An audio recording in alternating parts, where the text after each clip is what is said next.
Bom, olá a todos. Bom, venho aqui perante todos vocês e principalmente para dar uma palavra para o nosso torcedor, assumindo toda a responsabilidade aqui pela não passagem nossa para a próxima fase, para a final. Final que era um objetivo traçado aqui e a disputa do título traçado como muito importante por todos nós. Então, não conseguimos, não tivemos a competência necessária, não alcançamos a classificação e a gente lamenta, principalmente pela vida do torcedor aqui, que nos apoiou o jogo inteiro. A gente fica sentido, fica um baque, fica o recado interno para nós aqui, também de confiança no trabalho que está sendo feito, confiança no trabalho da comissão técnica, confiança no grupo de atletas, que o torcedor pode ter certeza que está abatido, que está sentido, mas por outro lado a gente também não tem tempo para lamentar. Amanhã de manhã nós vamos estar trabalhando, se preparando para o jogo com São Paulo, num contexto cada vez mais exigente, que é a Série A do Campeonato Brasileiro, mas também fazendo uma avaliação e uma retrospectiva, né, num processo de transição de um ano para o outro, né, de um plantel formatado para jogar a Série B e nessa transição a chegada de 13 novos jogadores. Hoje, mais uma vez, tivemos 6 novos atletas dos contratados como titulares e não é justificativa, mas é um fato e nós precisamos buscar um equilíbrio melhor, né? Nós já apresentamos algumas variantes, algumas características ofensivas melhores no desempenho individual e coletivo, inclusive pelos novos atletas que chegaram, mas falta encontrar um equilíbrio e uma eficácia maior do jogo coletivo e vocês podem ter certeza que é isso que tanto nós como direção e tanto a comissão técnica está buscando para que a gente possa ter o grau e o nível de competitividade e de competência para poder disputar a Série A gerando expectativas, gerando coisas positivas para o nosso torcedor. Então, a minha participação aqui é para respaldar o trabalho, é para assumir a minha responsabilidade, como eu sempre faço, né, e também demonstrar ainda mais a confiança que a gente tem no plantel de jogadores e principalmente no caráter que o nosso plantel tem, né, de também dar uma resposta. E a gente acredita muito que esse fato negativo aqui, essa eliminação, que vai ser doída, vai ser trabalhada dentro para se reverter em mobilização e crescimento daquilo que a gente tem que evoluir dentro de campo, daquilo que a gente tem que evoluir como unidade, como equipe de trabalho, como grupo de pessoas, para que a gente possa estar à altura aí das expectativas e da ambição que a gente tem para o ano. Então, no momento oportuno, vou estar à disposição aqui da comunicação para poder responder perguntas para vocês, mas o objetivo hoje era dar esse comunicado e voltar o foco no jogo, né, com o trabalho do professor, mas acima de tudo mostrar que a gente sente, mas que nós vamos levantar a cabeça e vamos seguir com a tenacidade e o respeito com o trabalho, com o projeto e com o nosso torcedor, para que a gente possa estar dando respostas mais positivas dentro de campo. Ok? Obrigado, boa noite. Boa noite, professor. Gabriel Harry TV Coxa. Se a gente pegar um recorte desses dois últimos jogos, né, 180 minutos, o Coxa abre 2-0 lá em Ponta Grossa, toma um revés. Aí chega aqui no Couto Pereira, começa atrás, mas tem forças para chegar ao empate e levar a partida para os pênaltis. Queria que fizesse uma análise desses 180 minutos e também como fazer para que esse baque de hoje, como o William mesmo disse, não chegue e não tome conta para quarta-feira, que é uma partida importantíssima da Série A. É muito importante a gente ter a perspectiva dos dois jogos, né? Lembrando que iniciamos bem os dois jogos, né? No jogo de ida conseguimos abrir o placar de 2-0 e tivemos essa grande oportunidade de consolidar esse placar e tínhamos um jogo relativamente controlado até o pênalti que aconteceu no meio do segundo tempo. O Operário conseguiu naquele momento fazer o gol e mudar sua postura e ser agressivo nos minutos seguintes até fazer o gol de empate. E nós tivemos ali fatiando o jogo, nosso pior momento, até tomar o segundo gol, cerca ali de 9 minutos, tá certo? Depois o jogo se reequilibra de novo. E aí a gente tem o jogo de hoje, que começamos novamente muito bem, provavelmente o nosso melhor início de jogo até o momento, desde que eu cheguei aqui, conseguindo criar chances, conseguindo pressionar alto, sofrendo muito pouco defensivamente. E a partir dos 25 minutos do primeiro tempo, começamos a perder os comportamentos, né? A não ter uma reação pós-perda tão rápida, a não ter uma prontidão tão boa para se preparar para as reposições, principalmente os tiros de meta ou as laterais defensivas do adversário, e começamos a ter algumas escolhas um pouco não condizentes com aquilo que a gente esperava, mesmo nas nossas reposições, tiro livre no meio do campo, algumas construções. Então, essa inconsistência acabou criando a janela de oportunidade para o Operário entrar no jogo, tendo uma transição, conseguindo ter um pouco mais de posse e, enfim, fez o 1-0 num contexto em que até aquele momento nós, se fôssemos mais eficazes, teríamos aberto o placar em casa, né? Então, a gente faz ajustes no intervalo, o ajuste ofensivo nos deu mais variabilidade, colocou mais o nosso lado direito no jogo. Acho que o Josué, o Tinga e o próprio Ronier cresceram no jogo e funcionou. O nosso ajuste defensivo para a pressão, num primeiro momento ele funcionou, depois começamos a ter dificuldade e precisamos, durante o segundo tempo, de novo, retornar para o plano inicial, e aí encontramos um pouco mais de estabilidade. E aí o jogo entrou num período um pouco de emocional, sem consistência, oscilação, erros e transições das duas equipes. E ficou um jogo muito sem controle. E acho que fica um aprendizado importante para que a gente tenha, como voltou para o segundo tempo, com a tranquilidade e com o equilíbrio necessário para fazer boas escolhas, para continuar jogando bem, né? E aí, duas situações de 2-2 e decidimos a vaga nos pênaltis. Temos trabalhado pênaltis não só para essa decisão, mas também para ter ali a ordem dos nossos batedores, para caso aconteça pênalti jogo a jogo. Então, a gente sabe muito bem quais são as preferências, quais são aqueles que têm mais consistência. E isso também entrou no contexto, principalmente da última troca ali com a entrada do Sobral, que é um batedor especialista. Fernando, boa noite. Hoje você colocou em campo, num jogo decisivo, precisava da vitória, mas você colocou um time bastante ofensivo hoje, com um volante apenas de marcação ali no meio-campo. Isso não deixou a tua equipe muito vulnerável para tomar contra-ataques e aconteceu o que aconteceu? Olha, a gente tem jogado dessa forma, acho que desde o jogo do Cruzeiro, né? E quando a gente volta no intervalo do Cruzeiro, a gente já volta sem o Seba e conseguiu vencer o jogo lá, né? Muito mais do que você pensar no tipo individual da pessoa que está lá, são os comportamentos que a gente precisa ter consistência e não deixar cair, né? Então, hoje a gente tinha uma equipe que estava buscando entrar no jogo com transições, com contra-ataques, com bolas longas, e quando a gente deixa cair um pouco a nossa atenção para se posicionar, a nossa comunicação interna e o nosso pós-perda, começam a acontecer essas situações, né? O Lavega é um jogador que já atuou nessa linha média na formação dele, também no profissional no Uruguai, inclusive jogando de linha média e de lateral esquerdo. O Josué é um jogador que joga em linha média, quer dizer, então a gente tinha o William, Lavega e Josué.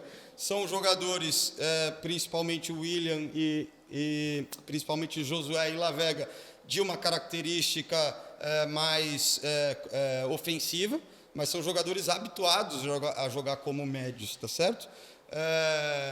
Pedro Rocha já atuou como centroavante, como ponta, até como meio atacante, tá certo? Então, Rony já jogou na linha de 5 muitas vezes, já jogou na linha de 4 como ponta, já jogou como falso 9 na base. Então, assim, é muito mais a nossa capacidade de ser consistente nos comportamentos do que a gente pensar simplesmente em nome na escalação. Então, qual é o nosso desafio? Dar sequência naquilo que a gente está fazendo bem, mesmo quando o jogo transcorre, mesmo quando tem um pouco mais de fadiga, mentalmente a gente conseguir manter o nível de concentração, porque não existe intensidade sem concentração. Então, isso acabou gerando uma janela de oportunidade para que o Operário entrasse no jogo, equilibrasse o primeiro tempo e nos ameaçasse com um gol e mais uma outra jogada. Boa noite, Seabra. Até lembro que lá em Ponta Grossa assim, você estabeleceu diferenças, né, do jogo da Chapecoense com aquele jogo especificamente diante do Operário. Agora, de novo, o Curitiba toma, né, 2 gols e permite ao adversário chegar com uma certa possibilidade de criar chances mais claras dentro da sua área. Teve alguns outros momentos ali também, especialmente no primeiro tempo, né, acredito.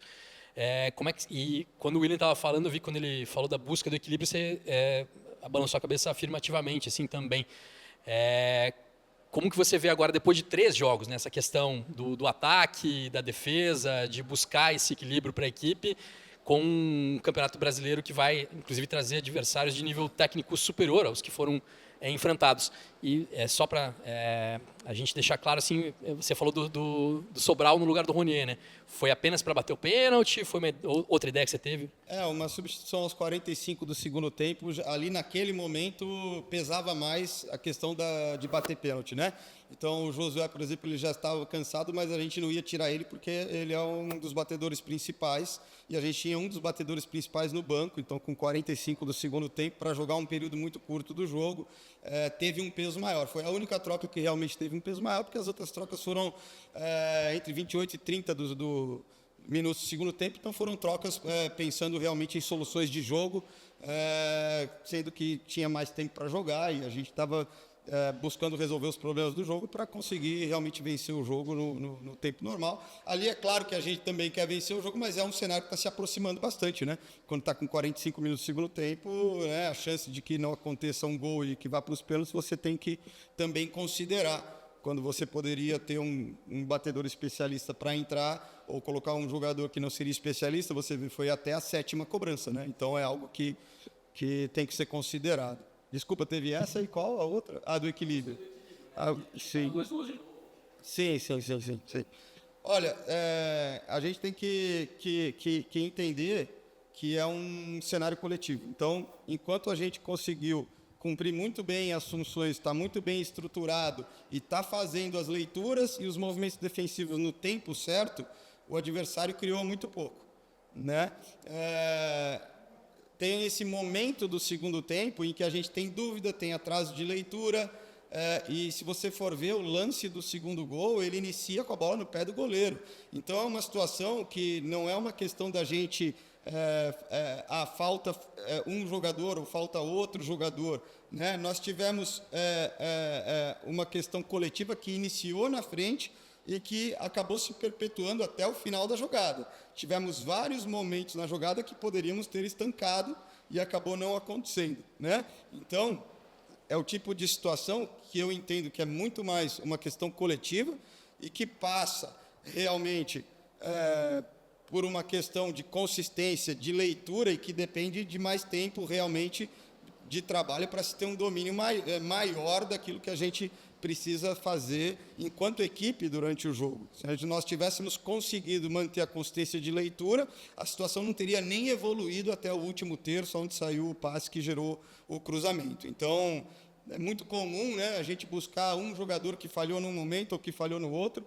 Não quer dizer que os jogadores individualmente não pudessem fazer algo melhor no transcorrer da jogada, mas as situações que nós somos muito bem coletivamente, elas acabaram não gerando dificuldades para a nossa defesa, para a defesa diária e para o nosso goleiro. As situações que a gente teve mais dificuldade coletiva, elas acabam estourando lá, tá certo? Entendo que aconteceram num nível menor do que o jogo da Chapecoense, ainda entendo isso, do que do primeiro tempo contra o Cruzeiro, mas aconteceu num nível que, para você chegar numa final, você precisa ter uma competência maior. E isso nos faltou hoje num jogo que é decidido por detalhes. Então, a gente precisa realmente trabalhar para que a gente tenha mais domínio e seja mais consistente defensivamente. Mas, volto a dizer, algo que muitas vezes, como foi o caso do segundo gol, uma cascata de eventos que parte de uma questão de ser eficaz coletivamente. Sabra, eu queria te questionar sobre os teus critérios para a partida de hoje. Começando pelo sistema defensivo. O Coritiba, antes da tua chegada, era um time muito marcado pela consistência defensiva. Hoje você teve a oportunidade de repetir a formação que foi vitoriosa no ano passado com Michael e Jaci. Mas você acabou optando pela entrada do Thiago Santos no lugar do Thiago Kozer, que não pôde estar em campo. E aí quero também evoluir já para os teus critérios durante a partida no momento das substituições, principalmente pelo fato de ter tirado jogadores decisivos, né, jogadores experientes, cobradores de pênalti, como alguns inclusive falaram ali que se tivesse em campo gostariam de ter cobrado o pênalti, especificamente casos de Lucas Ronier, Breno Lopes e Pedro Rocha. Então, queria saber os teus critérios para essas decisões. Tá bom. Olha, falando de consistência, né? Todas as partidas que o Thiago jogou, ele foi muito consistente, né? E a gente tem que entender que existe um elenco em que a competitividade é importante para que um jogador empurre o outro para cima e o nível do outro para cima. Então, na minha análise, vendo tudo que o Thiago vinha fazendo até o momento, ele merecia uma oportunidade de iniciar um jogo, sem tirar, claro, a importância e a confiança que a gente tem no trabalho do Jaci, mas nós entendemos que era um momento para que o Thiago também pudesse ter um momento de protagonismo, uma oportunidade de consolidar um trabalho que ele vem fazendo e respeitosamente tem aguardado a chance dele. Isso faz parte, né, de um ambiente em que há um elenco se formando com jogadores de nível e a competição entre eles existe. E diante de tudo isso, a gente tem que ressaltar que, mesmo com jogadores mais experientes e com toda essa bagagem, você vê que é o Thiago Kozer que vem reunindo maior minutagem, porque existe uma busca, justamente um compromisso em ser justo pelo desempenho que o jogador apresenta. Então, buscando a mesma critério de justiça, eu entendi que era justo com o Thiago no dia de jogo, nesse dia, assim como o Jaci teve a oportunidade no último jogo que o Thiago tivesse hoje. Em relação às penalidades, não tenho dúvida de que o Pedro poderia bater, que o Breno poderia bater. O Keno também é um excelente batedor e é um jogador que estava fresco naquele momento. E o Breno já tinha uma queda de desempenho físico num momento do jogo em que tinha muitas transições, que a gente precisava ter energia dentro do campo, tá certo? E o Pedro é um jogador que cobra pênalti, mas o Sobral é mais especialista que ele. E o Lavega, apesar de ter errado hoje, é o nosso batedor mais consistente desde que começou os treinamentos, desde que começou a temporada, e tem experiência de bater pênalti. Então a gente tinha como principais batedores Bruno Melo, Josué, Lavega, Sobral, tá certo? E todos eles estavam no momento final da cobrança, não que outros não pudessem participar, mas pelo momento e pela necessidade do jogo nos últimos 15 minutos, a gente precisou garantir que o time tivesse frescor e competitividade para que continuasse vivo no jogo e buscando o resultado. Boa noite, Seabra. Agora fica a lamentação, né? Principalmente por parte do torcedor, de mais uma vez a equipe não chegar numa final de Paranaense. Queria que você fizesse uma análise, né, do teu time nesta competição e quais foram as virtudes e o que te deixa preocupado para a sequência da temporada, pensando, né, no Campeonato Brasileiro. Olha, uma competição que inicia com pouco tempo de preparação, um pouco antes ali da estreia do Campeonato Brasileiro, e depois as competições se intercalam e fazemos o Campeonato Paranaense, ora jogando com a equipe que não jogava no Brasileiro, ora com algumas inserções pontuais entre os grupos. Tudo isso enquanto estamos também buscando entender a melhor forma de extrair desempenho e rendimento do elenco, considerando a globalidade de todos os momentos e fases do jogo, enquanto os jogadores vêm buscando o seu espaço e estabelecendo seus níveis de desempenho, e nós buscando também estar atentos a essa gestão de oportunidade de minutagem, tendo muito cuidado em relação a justiça na distribuição dessas oportunidades. Entendo que, em alguns aspectos, tivemos uma evolução importante. Nossas transições ofensivas elas têm tido inícios de transição muito bom. Hoje, não aproveitamos tão bem quanto poderíamos, né? A chance mais clara foi o gol impedido, depois também teve aquela finalização do Lavega no começo do jogo, no passe do Breno, mas já fomos mais letais na nossa transição ofensiva. E defensivamente já tivemos mais solidez, mas quando estávamos também com um repertório defensivo menor, né?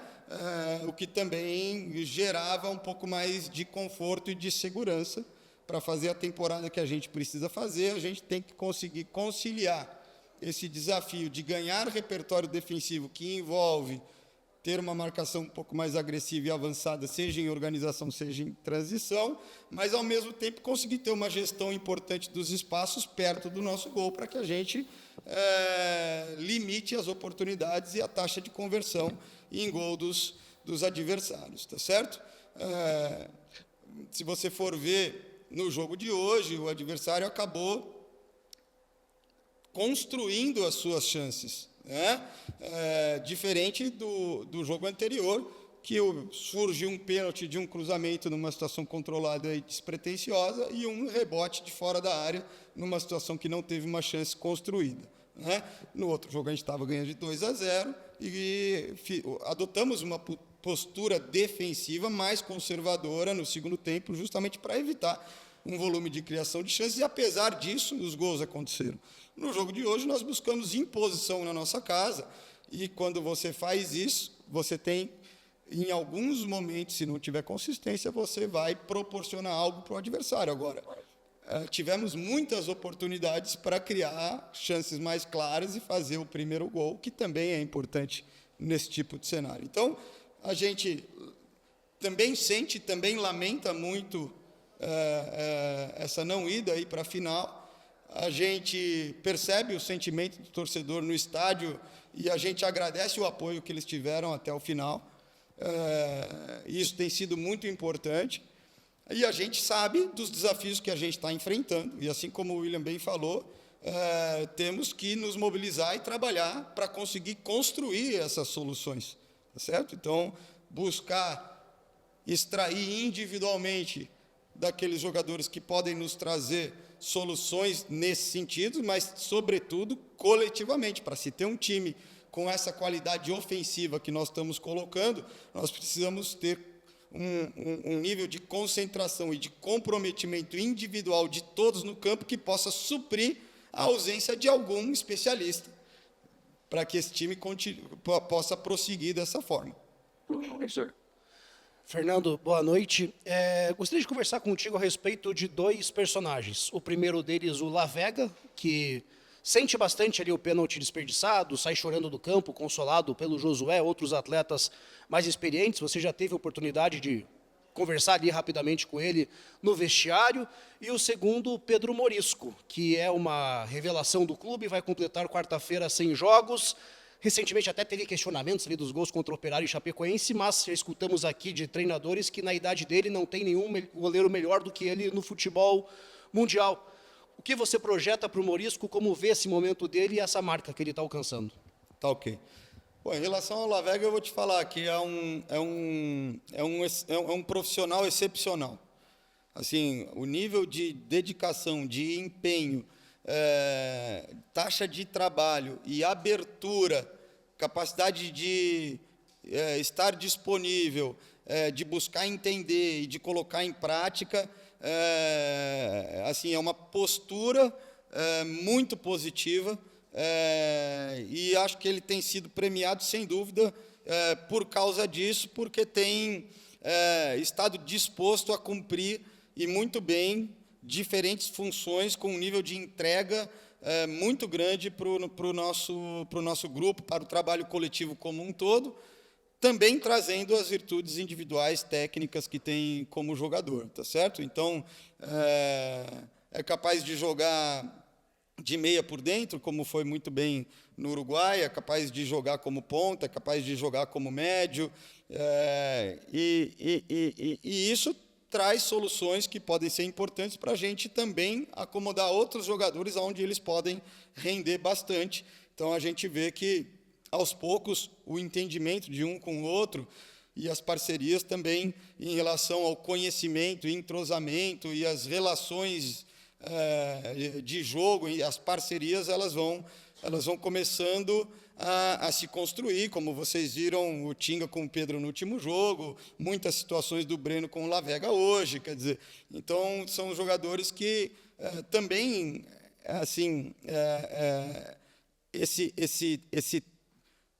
essa interação e esse entrosamento entre eles, é importante que exista tempo para que eles comecem a estabelecer isso de uma forma natural, e aos poucos isso vai acontecendo. O grupo respeita muito, muito ele, justamente por ser um jogador de grupo, que sempre se entrega e que sempre trabalha da melhor forma possível.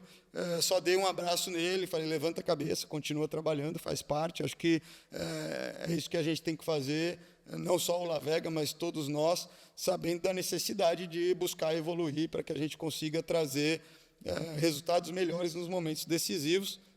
E o Pedro Morisco, sem dúvida, é um jogador que tem muitas qualidades na defesa de área, na cobertura de linha, na construção do jogo com o pé, em defesa de meta. Né? Para a idade que tem, é um jogador com um nível de desempenho muito grande. Isso traz expectativa em relação à projeção futura também, só que isso só vai acontecer com ele mantendo a taxa de trabalho dele, a humildade dele, a forma como ele trabalha no dia a dia. Se ele for capaz de manter essa relação que ele tem com o jogo e com o trabalho, ele é uma pessoa que tem um amor pela profissão. Chega no clube 6h30, trabalha na academia, 7h30 ele está vendo os gols da rodada. Ele tem uma relação com o jogo, com a profissão, que é até um pouco rara para a geração dele. Eu conheço muito bem, porque trabalhei na base com essa geração também. Então, além dos requisitos aí como goleiro, ele tem esses outros atributos. Agora, ele precisa ter muito equilíbrio, muito respaldo familiar para manter o pé no chão, para manter a humildade, para não mudar a sua conduta no dia a dia, porque esse potencial só vai se realizar se ele mantiver a forma de trabalhar e o dia a dia dele como é até hoje, que foi o que trouxe ele até aqui. E ele não pode abrir mão disso, então, ele se blindando disso, eu tenho total convicção que ele vai atingir todo o potencial dele.